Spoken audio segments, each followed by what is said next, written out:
Hello, online crew. How are you today? So today's topic is I'm going to give you 8 tips to increase your opportunity and chance to get sales. So these are some of the things that you should be thinking about in relation to how do you really convert somebody from a potential lead or somebody that's slightly put up their hand, somebody that might be kind of interested in what you're doing to actually get them across the line to a sale. So there's lots of different ways that you can do this, but I'm hoping that these 8 tips for you will give you a little bit of insight as to maybe some things that you can improve. Now, I wanted to share this with you today because we talked about this in depth for over an hour yesterday on Clubhouse. But I do understand that some of you are still not tuning into Clubhouse. Some of you are Android users, so you can't even if you want to. So I've taken some bits and pieces of what I recommended and talked about yesterday on Clubhouse and want to summarize them and bring them here to you today in a really condensed version. So I hope this will be helpful to you. There's a psychology to selling, and people buy for certain reasons. And unless you've got some awareness and some education about that, then you may be missing opportunities. It's also the marketing piece that some of you need to learn more about. You get into this industry, you're excited, you want to share what you've got with the world, but you know nothing about marketing or marketing on social media. So it's a really important skill to learn a little bit more about where you can, so you've got more opportunity to get those sales, okay? So I hope this is going to be useful for you. A couple of updates. Those of you in my coaching community, we did an awesome live Q&A Zoom call yesterday. After my live, I broadcast it from Zoom straight into the group. So go into the group and just catch the replay if you missed that. Those of you in the UK and those kind of time zones where it's really late at the moment, your tomorrow, I'm doing another live Q&A Zoom call for everybody in that time zone for my coaching community. So it's 9:30 a.m. tomorrow morning in the UK, my nighttime in Australia. So I just wanted to alert you to that. Those of you, anyone that's awake from the UK, I have got another live Q&A Zoom call for you guys in that time zone coming up shortly. So looking after everybody in the coaching community in multiple time zones. So if we haven't met before, my name is Helen Martin. Welcome to our crew. We have the most amazing crew here of home-based business owners, direct sellers, those in the entrepreneurial space, network marketing, multi-level marketing, where you are wanting to leverage modern social media strategies to build your business online. So if that's what you are doing, you're in the right place. So how's everyone going today? Let's see who is here. We've got Crystal on. We've got Christine. Good to see you guys on. Hello, Cherie. How are you? We've got Yvette here as well. Cynthia, Hero. Oh, now those of you in the video challenge. Hello, Olive. How you going? Hello, Heather. Good to see you here. Those of you in the video challenge that's just finished, I am on track to announce the top 15, not tomorrow, but the next day. So I'm hoping that's going to eventuate. So just to let you know, for those of you that are watching either live or catching the replay, I should be able to announce the top 15 on not tomorrow's live, but the next day's live. So things are on track. It takes a lot of time from myself and members of my auditing team specific. I've got a completely different group of people that help me with that, independent of my community. Make sure you tune in to the video for you guys. The Zoom was so great. Lots of great questions that were asked on that Zoom. So if you are in the coaching community, I would recommend that you go and catch that replay. It was an amazing call last night. I've really missed you, and we've missed you too, Crystal. Hey, Steve. Great to see you on. Amazing crew with the absolute best captain. Thank you very much, Christine. I really appreciate you coming. Hello, Melissa. How are you? Good to see you on. I'm starting to feel better, and it was a beautiful spring day here in Western, Canada. 15 degrees Celsius, sunny and no wind. Beautiful. We've got the most amazing day today. If you looked in any of my stories or my personal profile, Zach, my eldest son, and I got up really early this morning. He loves riding his bike. He's got this brand new very expensive bike for his birthday. And so he's just been riding around everywhere. And you guys probably wouldn't know, but we're actually really high. Although we're just sitting on the cusp of the country town that we live in, to get from the ocean to here is really, really steep. So going down is okay, but coming back up is a bit like that. So I ran down this morning and then had to walk all the way up, and yeah, just check out the photos of the sunrise in my stories or on my personal profile. It's just a beautiful, beautiful morning. So I can appreciate that, Heather. Okay, so let's get into the content. Number one, okay, now if you've got a pen, you might want to write down these things because I'm going to mention 8 of them. I'm going to go quite fast. So they are things that you want to take note of and work out, okay, how can I do better at this? Okay, so number 1 is focusing on what your product does, not what it actually is. Now, those of you that have been hanging around me here for a while and listening to my lives and know anything about marketing in our industry, hopefully you know that. It's benefit, benefit, benefit, benefit. It's not what you've got. So if I say to you, what do you sell? And you say to me, a weight loss product. No, you don't. You don't sell a weight loss product. You sell confidence, and you sell, somebody having more spring in their step because they feel better about themselves.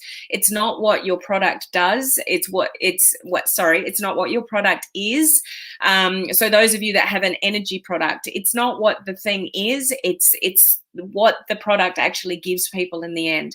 If you can pick up on the wording and the language in that, in anything you say on a Facebook Live, a post, a curiosity post that you put on social media, anything that you're writing in Messenger, and you can concentrate on what it actually does and not what it actually is and the ingredients in it, nobody cares. People buy things because they think it's going to help them in some way, not because of what it actually physically is, what it looks like, what the ingredients of it actually is. It's what it's actually going to do for them. So in your language, in what you write in Messenger, on your curiosity posts on social media, if you can concentrate more on the benefits of what it does, not what it is, you're going to have far more results in converting somebody to a sale. Okay. Number 2, take your customer on a journey. So for some of you, even if you're building mainly on your personal profile, I'm sure there's a lot of people that don't even know what you do, don't even know what products that you've got to actually sell. So take people on a journey of what it is that you do to get to the sale. So there's a lot of people on social media, even personal profiles, that, they wait till something like Black Friday or Christmas time and there's suddenly a company sale, and then they go for it on social media because they're trying to capitalize on the fact that things are cheaper. You're going to have a far better result if and when you do that in the right way. Don't offend Facebook's policies. If you've taken people on a journey about valuable information about what it is that you're interested in and the benefits of what you do, and a customer testimonial every now and again. So when you actually get to the sale post, which you shouldn't really do on social media, but I know some of you do. It's actually offensive against Facebook. But anyway, those of you that do, you've got more of a chance to convert the person to the sale because you've taken somebody on a journey. So what I would recommend you do is map out your journey. How can you get somebody from absolute cold, doesn't know anything about you or what you do or what products you have to offer, to the sale? And what can you put in the gap in between on your social media? What kind of value can you put? What kind of testimonial can you share? What kind of story-based post? What kind of stuff can you put in your stories to create curiosity, share your customer on a journey that you are on in what you're doing and how grateful you are for whatever it is that you're doing. So then when you get to something that's a bit more promotional, but not offending Facebook's policies, you're more likely to get the sale because you've warmed people up. You need to warm your customers up to a sale because people need multiple exposures and touch points before they actually put their hand in the pocket. So the second one is take your customer on a journey on your social media. And what kind of posts can you do more of to, create that curiosity? Those of you with a sales funnel, that's what a sales funnel does. It takes people on a journey. Have you ever opted into something that's free, a piece of free content, a piece of valuable thing, and then after you've opted in, it takes you to a sales page where it's selling you something at the end of it? Like sales funnels, automation, that's what they do. They warm the customer up with valuable information and things in between to get to the sale. So if you're doing everything 100% organic, how can you warm your customer up to the sale? So have a think about that regarding your content that you put on social media. Number 3, I kind of alluded to in number 2. What kind of testimonials and social proof can you share on your social media in your stories to warm people up to the sale? Some people need that social proof that is external to you. It's like a parent saying something to a child and the child just doesn't listen, and somebody else comes along that's a family friend or something and says exactly what you've been saying for 6 months, and suddenly the kid goes, oh yeah, that makes a lot of sense. And you've been saying it all along. Your friends know you for you. They don't know you as being an expert in your business, especially if you've only been doing it for 3 months, 6 months, a year, even 2 years. You're not known as an expert in your business, more than likely. Would that be a fair comment? Or is this something you've been doing for 30 years, so people know you as being the expert in that kind of product? If you're not known to be an expert in the field of what your products and services and business opportunity represent, they need more proof than your word, your posts. So things like the social proof, Facebook groups are awesome for this, where there's other testimonials from other people in it. Or maybe you've got a customer that's bought something off you and they've had a really good experience and they've sent you something like that. You could ask them, would you mind me sharing, what you've said here? I can take your name out of it if you like, so you keep it, anonymous. If you're borrowing testimonials from other people that you don't know, you've got to be really careful. Either contact the person and say, do you mind if I share that and include your name? Or do you mind if I share it and I'll just take your name out and get their permission for it? But social proof and testimonials, people are always looking. You might do a Facebook Live and you've got really low numbers, but people are always looking.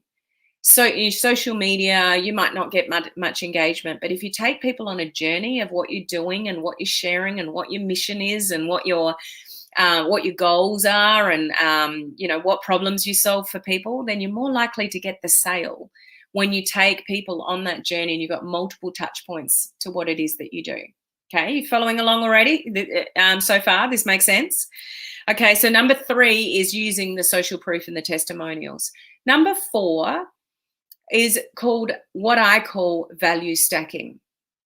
So what can you give extra over and above to what it is that you're actually selling? So let's say you've got some leads or you've got some potential prospects and you're talking to them and they're just like, how many customers do you have, or potential customers that are on the fence?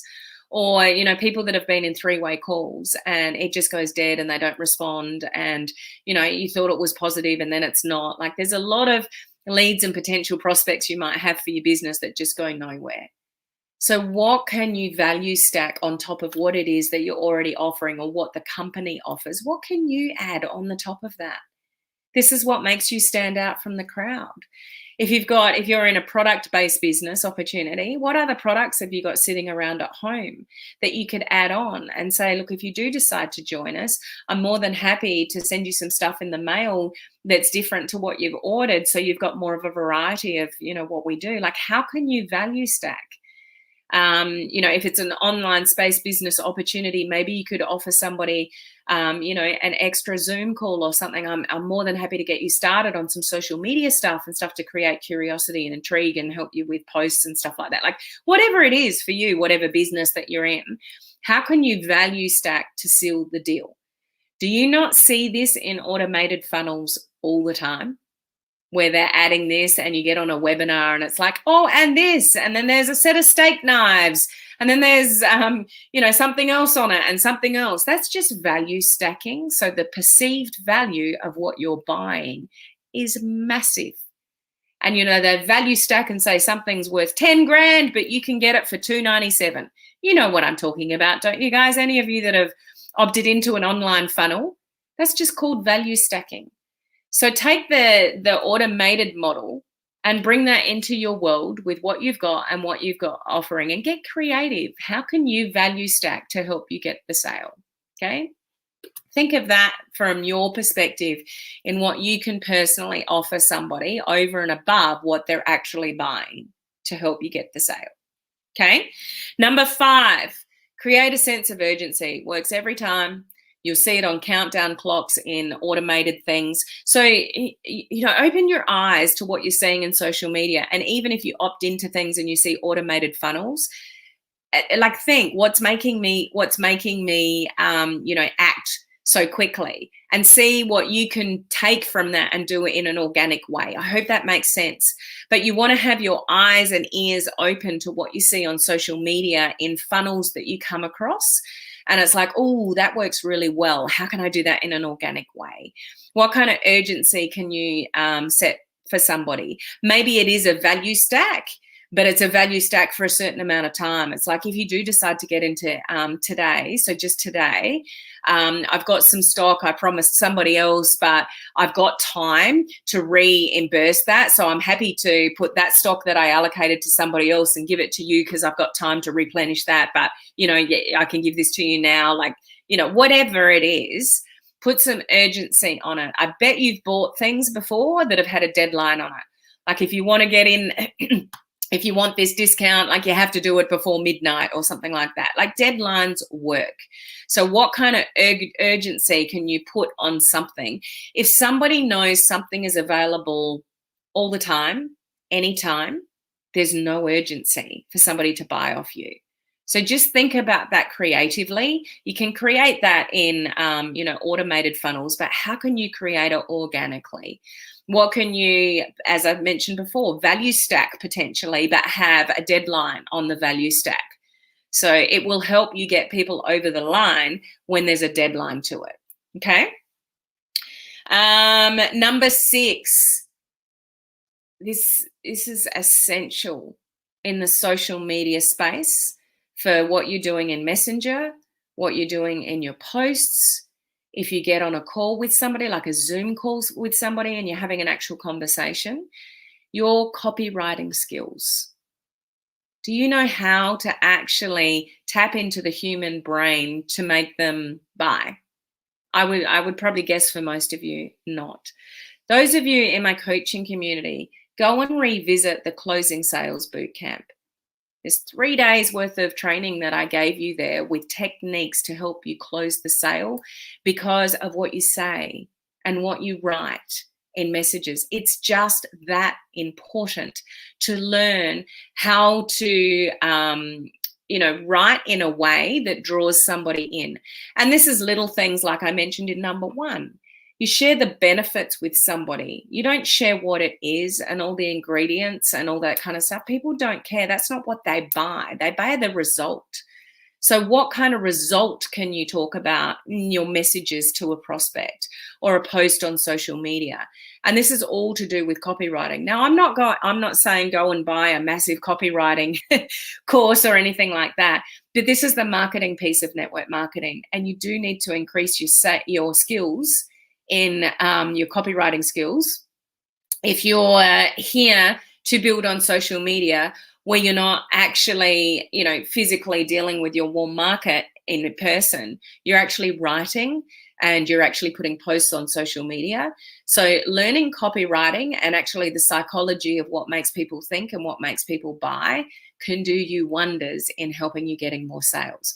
Again, those of you in my coaching community, go and revisit the Closing Sales Bootcamp, where I went through all of that and gave you multiple ideas for how to help you close the sale. Okay.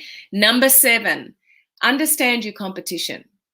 Now, what I mean by that is if you're in this industry where there are other companies very similar to yours, other products that are similar to yours, if you've got products like physical products, you want to have your eyes and ears open to ads that you see. So don't snooze other people's ads that are similar to a business that you're doing. You want to see what they're writing. You want to see what captures your attention. You want to see what leaders are doing in other companies that are similar to you. What are they doing on their social media? And does that draw you in? So if you see a post of someone's like, that's really good, that's really clever, I like that idea, then mold it and use it yourself. So having your eyes and ears open to what other companies and other leaders in other companies are doing is really, really useful to you, to look at it in not, oh, I don't want to see their stuff, to look at it as in, that's actually written really well. That actually draws me in by the story that they told, and looking at it from a marketing perspective, not a competitive perspective. So when you see things and posts from other people in other companies and other leaders and Facebook ads and stuff like that, don't look at it as competition. Look at it as, what can you learn from what they've said that intrigued you, or made you click on an ad or a post or something like that. So really upping your game with seeing what other people are doing and what you can draw from that intrigued you. So really take particular notice of what you see that attracts your attention, and think about that. Why did that attract your attention? Even if it's not in your industry, just anything on social media, or something you see on TV, or something written in a magazine. As far as headlines goes, magazine covers are amazing to pick up headlines that you could potentially use on a social media post. Do you know how much money the publishers of magazines pay people to come up with a handful of words to put on the front cover of their magazine? So if you're in health and wellness, go and find some health and wellness magazines and look at the cover. Look at what's written on the cover of the magazine and see if that pops out to you. Oh, I wonder what that's about. That's the kind of thought processes you want to have as a marketer to use. And this is where your copywriting skills come in. If something grabs your attention from what your competition, like other people are doing in the field, you want to store that and write it down. That's a really catchy headline. That really intrigued me to go and read further. So do your research. Okay. So understand your competition was number 7. Number 8, don't be afraid to follow up when it comes to sales. Don't be afraid to say the same thing over and over again, because unfortunately we are in a world with social media where it moves very, very fast, and there's just so much choice. People don't need to buy your thing off you. They can go and buy it off somebody else. They can go and buy something online that's probably similar, maybe even cheaper, because generally the products in direct sales, that kind of business model, they're a little bit more expensive than something you'll find in a supermarket and things like that, because they don't retail. It's all put into their products. Can they compare as far as quality? Generally, no. But unfortunately, majority of the population looks at cost. That's the one thing that people come down to, like, how much does it cost? They're not looking necessarily at the quality. And that's where your copywriting skills, whether it's in your words, in a Zoom call, in Messenger, become really important, because when people perceive the value, they will pay. So it's your job to really share with people the value of what people are buying. But people are spoiled for choice. There are a million products out there. There's a million services out there. There's a multitude of business opportunities. Why should they choose you and yours? And you need to stay in front of your prospects and your people and your target market, because they've got all this choice out there that they do need multiple exposures before somebody might put their hand in their pocket. So if you're not there doing it, somebody else is there doing it. Somebody else is in their face if you're not. So don't ever be afraid of saying the same thing on social media too many times, depending what it is. Just make sure it's curiosity-based and it's value-based and all that kind of stuff. But you can't say, the same thing too many times on social media, generally. Just generally, I'll say that, because people need to hear it over and over and over and over and over again. If you try one post for one sale and it doesn't work, it doesn't mean it's not going to work again in the future. People need to hear it over and over and over again. And so they finally make that decision the 10th time they've seen it. It's like, I might try this. What is this? I've seen this a multiple lot of times. Have you seen something in your social media again and again and again? It's like, oh yeah, I might look at that. Or yeah, I really want to opt into that. Or I really want to join that. But it's taken like the 10th time before you've actually opted in. Do you know what I'm talking about? So that's, it's a funnel of sorts. So just, continuing to follow up with people, even if you're doing that like in Messenger type thing, where you're actually dealing with people in a conversation in Messenger and somebody says no to you, just remember no is never no until somebody says, look, I'm really not interested in that. And you can respect that. If somebody says to you now is not the right time, so awesome. Would you be okay if I followed up with you in 3 months?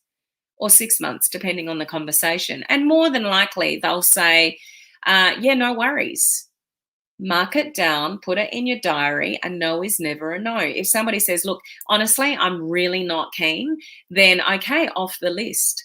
But some people, it's just timing. It's not your timing, it's their timing. When you want somebody to buy something is not when somebody potentially can afford it or need it or want it, etc. But it doesn't mean they don't want it at all. So follow up, follow up, follow up, follow up. The amount of people that, come to me and say, oh, I've been watching you for months and, the timing is just right, but it wasn't right back then. Like, just because you want the sale when you want it doesn't mean when somebody else is ready for it. So don't ever underestimate the follow-up. You would have heard the saying, the fortune is in the follow-up. So I would always encourage you to not be scared of saying the same thing over and over again or following up with somebody over and over again until they, definitely let you know, look, no, then respect that. But if the door is still open for follow-up, and sometimes, as I said, people need to hear things over and over and over again before they actually take the action. So repetitive actions regarding what it is that you have to offer is not a bad thing. Okay. All right. So Crystal is taking notes. Good to hear. Hello, Michelle. How are you? I'm no longer going live on my personal profile as per our discussion last night. It doesn't serve me at all. If it doesn't serve you, then that's a good decision to make. For some of you, it will serve you. So individual choice. So if that's what suits you best, Crystal, that's great. I send people cards and thank them for ordering, and I also send samples to let them know I appreciate them. Many of them are surprised to get cards, but it really makes them feel welcome and part of something good.